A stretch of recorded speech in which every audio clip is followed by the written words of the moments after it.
ادارہ ترقیات کراچی میں ایک افسوسناک واقعہ پیش آیا۔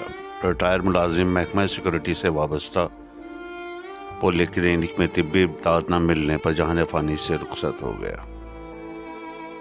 اپنے واجبات کی ادائیگی کو ممکن بنانے کی کوششیں برابر ثابت نہ ہو سکی۔ تفصیلات کے مطابق ادارہ ترقیات کراچی میں محکمہ سیکورٹی سے وابستہ محمد نظام اپنے واجبات لینے کے لیے KDA آئے تھے۔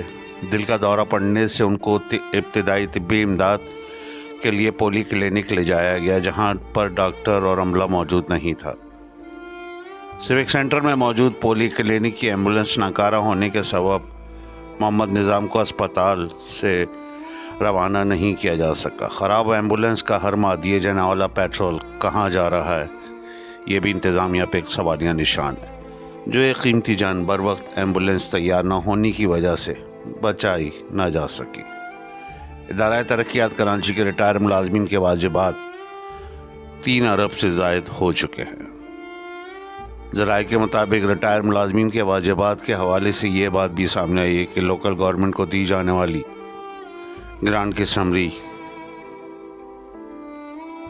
سردخانے کی نظر ہو گئی ہے۔ اب تک ادارہ ترقیات کراچی کو وہ 3 ارب روپے کی گرانٹ نہیں مل سکی ہے۔ بعد ازاں سیکورٹی ملازمین نے ممبر فائنانس کے روم کے باہر احتجاج کیا اور پولی کلینک میں تعینات ڈاکٹر کو فوری طور پر معطل کرنے کی سفارش کی۔ SQ network Karachi. یہ ڈاکٹر موجود نہیں ہے پولی کلینک میں، کوئی بھی جو ہے نا ایسا انتظام نہیں ہے۔ یہ فرسٹ ایڈ کے لیے بنایا گیا ہے، مگر یہاں کوئی پوچھنے والا نہیں ہے۔